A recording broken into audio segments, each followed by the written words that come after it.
दोस्तों नमस्कार। हम आज से वनडे परीक्षाओं के लिए करंट अफेयर्स की डेली की एक सीरीज़ शुरू कर रहे हैं। इसमें हम कुछ महत्वपूर्ण प्रश्न देखेंगे। इस प्रश्नों के सहारे हम स्टैटिक जीके और इस बिंदु से कौन कौन से प्रश्न परीक्षाओं में बन सकते हैं उन पर चर्चा करेंगे। पहला प्रश्न हमारा है, पीएम किसान एआई चैटबॉट किसने लॉन्च किया? तो ये लॉन्च किया हमारे कैलाश चौधरी, जो कृषि एवं किसान कल्याण मंत्री हैं। यहाँ से और क्या प्रश्न पूछा जा सकता है? तो प्रश्न पूछा जा सकता है कि ये पीएम किसान क्या है। पीएम किसान एक तरह की फ्लैगशिप योजना है केंद्र सरकार की। इस योजना के तहत प्रतिवर्ष 6,000 रुपये किसानों के खाते में दिए जाते हैं। ये क्या काम करेगा एआई चैटबॉट जो है एक समय पर और तुरंत रिस्पांस उपलब्ध करवाएगा। किससे संबंधित रिस्पांस उपलब्ध करवाएगा? किसानों के प्रश्नों के संदर्भ में। किसान अपने आवेदन के लिए, अपनी शिकायत के लिए जो कुछ भी प्रश्न पूछेंगे उसका तुरंत समाधान ये पीएम किसान एआई चैटबॉट उपलब्ध करवाएगा। किसके द्वारा ये विकसित किया गया है? तो ये विकसित किया गया भाषणी और एक कदम फाउंडेशन के द्वारा। हम अगला प्रश्न अपना देखें कि कौन सा अगला महत्वपूर्ण प्रश्न है। तो ये है, एशिया की सबसे बड़ी मलिन बस्तियों में से धारावी का विकास किस पूंजीपति ने करने की बात की? तो इसके लिए जो है अडानी ने इसके लिए बात किया है।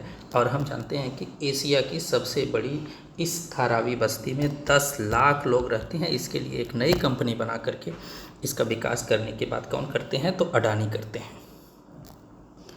अगला प्रश्न हम देखें तो किस देश का एक स्थल है जागोरी जो यूनेस्को की विश्व धरोहर सूची में जोड़ा गया? तो जागोरी ग्रीस का एक स्थल है और यह इतना महत्वपूर्ण स्थल है कि कहा जाता है कि यहाँ के लोगों ने प्रकृति के संरक्षण की सबसे अनूठी मिसाल पेश की है। तो ग्रीस कहाँ पर है, पहले ये देख लेते हैं। तो ग्रीस यूरोप का है। यूरोप में कहाँ पर है? बाल्कन प्रायद्वीप का एक देश है और एड्रियाटिक सागर के पूरब की तरफ है, जहाँ एजियन सी है, आयोनियन सी है। इसके आसपास की समुद्री लोकेशन भी आप लोग जानें। और ग्रीस के ऊपर कौन कौन से देश हैं ये सब भी आप लोग मैप में एक बार ज़रूर देख लीजिएगा। यहाँ नीचे की तरफ ग्रीस है, यहाँ जो छोटे छोटे देश हैं, रोमानिया है, बुल्गारिया है, वो सब भी, उनकी इधर की तरफ अल्बानिया है। तो ये सब लोकेशन बहुत महत्वपूर्ण है परीक्षाओं के लिए, मैप जरूर देखें। तो अब यूनेस्को के बारे में थोड़ा सा हम समझ लेते हैं। यूनेस्को क्या है? United Nation Educational, Scientific and Cultural Organization. ये यूनेस्को की स्थापना कब हुई थी? तो यूनेस्को की स्थापना 1945 में हुई थी। ये क्या काम करता है? ये विश्व में वैज्ञानिक और शैक्षणिक सांस्कृतिक कार्यों के माध्यम से शांति की स्थापना को बढ़ावा देता है। इसकी स्थापना 1945 में हमने देख ही लिया। और सबसे बड़ी बात यह है कि यूनाइटेड नेशन के जो 6 महत्वपूर्ण अंक हैं उसमें से एक इकोसोक है, इकोनॉमिक एंड सोशल काउंसिल की बात की जाती है, उसके अंतर्गत ये आता है। यह यूनेस्को जो है यूनाइटेड नेशन की जो विशेष एजेंसियां हैं, 15 विशेष एजेंसियां हैं, उसमें से एक प्रमुख एजेंसी है। हाल ही में भारत के कौन कौन से स्थल शामिल किए गए? तो भारत के होयसल के मंदिर इसमें शामिल किए गए। ये होयसल के मंदिर कहाँ पर हैं? ये कर्नाटक में है। इसमें मुख्य रूप से बेलूर के जो मंदिर हैं, सोमनाथपुरा के जो मंदिर हैं, हेलावेडु के जो मंदिर हैं, इन मंदिरों को इसमें शामिल किया गया है। तथा शांति निकेतन, इस समय भारत की कितनी यूनेस्को साइट्स हो गई हैं? तो 42 हो गई हैं। ये परीक्षाओं के लिए बहुत ही महत्वपूर्ण है। अगला हम प्रश्न देखते हैं तो एमएसएमई से। एमएसएमई अर्थव्यवस्था के क्षेत्र में बहुत ही महत्वपूर्ण सेक्टर है। माइक्रो, स्मॉल, मीडियम इंटरप्राइजेज यानी जो छोटी स्केल के उद्योग हैं, माइक्रो लेवल पर, लघु यानी स्मॉल लेवल पर, मीडियम यानी मध्यम स्तर के उद्योगों के लिए एक ये संक्षेप शब्द है।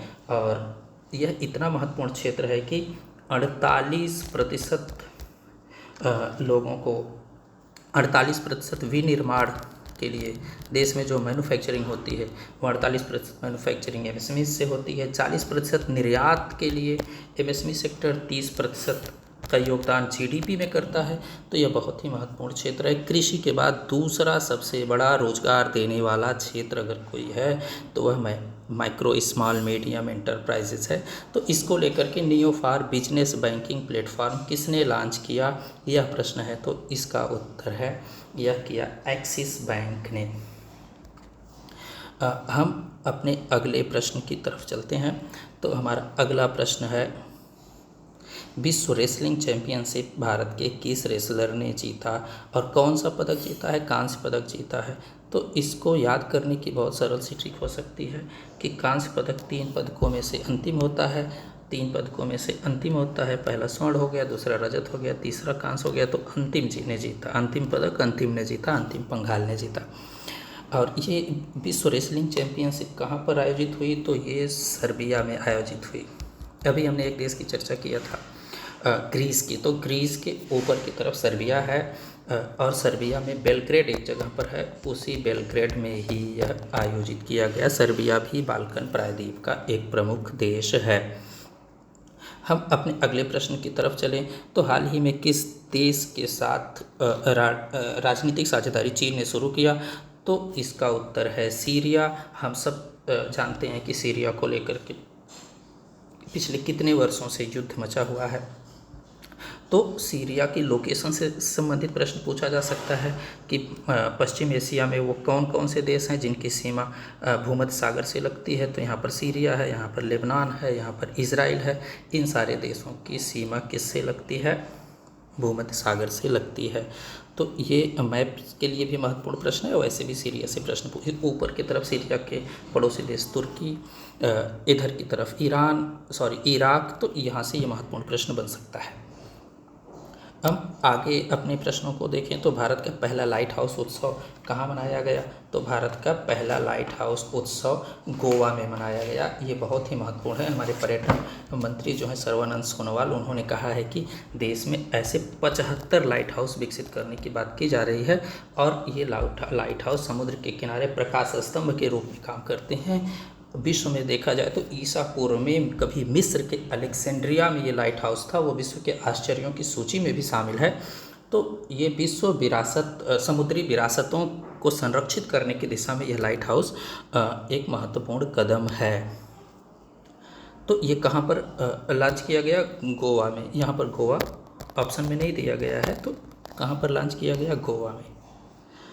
अगला हमारा महत्वपूर्ण प्रश्न है कि किस देश के पूर्व राष्ट्रपति नेपोलिटानो जियोर्जियो नेपोलिटानो का निधन हुआ, तो ये इटली के पहले राष्ट्रपति रह चुके हैं। इटली की हम समुद्री लोकेशन की बात करें तो इधर पूरब की तरफ एड्रियाटिक सी है, ये सब भूमध्य सागर के अंतर्गत आता है। तो एड्रियाटिक सी के दक्षिण में हम बात करें तो सिसिली का समुद्र आता है। इटली के पश्चिम में बात करें तो हम जानते हैं कि आयोनियन सी, लिगुरियन सी, टेरेनियन सी, ये सब बहुत महत्वपूर्ण है। इसके एड्रियाटिक सी के पूरब की ओर चलेंगे तो यहाँ हमने देखा ग्रीस वगैरह थे। तो इधर है भूमध्य सागर में इटली, इसके बाद एड्रियाटिक सागर, इसके बाद बाल्कन प्रायद्वीप के देश। हम अपने आगे की तरफ चले, आगे के प्रश्नों को देखें तो पूछा जाता है कि राष्ट्रीय पुस्तक मेले की मेज़बानी कौन कर रहा है। तो इस बार राष्ट्रीय पुस्तक मेले की मेज़बानी लखनऊ कर रहा है। कौन सा देश आईसीसी के तीनों फॉर्मेट में नंबर 1 बना हुआ है, तो अभी हमने देखा कि एशिया चैंपियनशिप भारत ने जीता। तो भारत आईसीसी के तीनों फॉर्मेट में इस समय नंबर 1 पर है।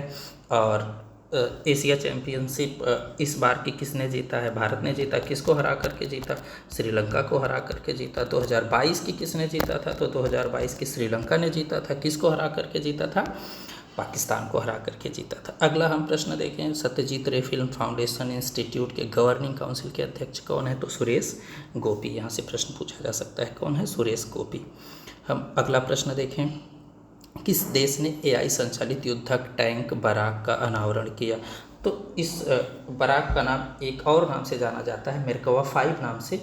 ये मेरकवा 5 या बराक कुछ भी आए तो ये किसने विकसित किया है, इजराइल ने विकसित किया है।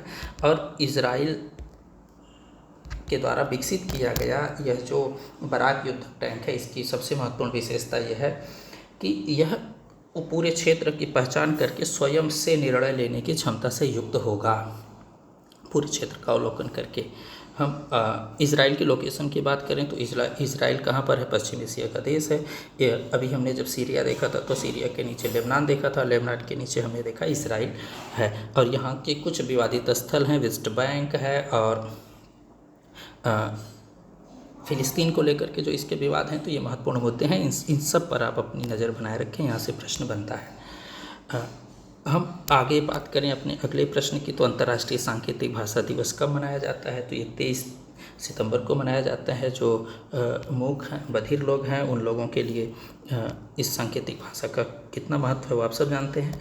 तो 23 सितंबर को अंतर्राष्ट्रीय सांकेतिक भाषा दिवस मनाया जाता है।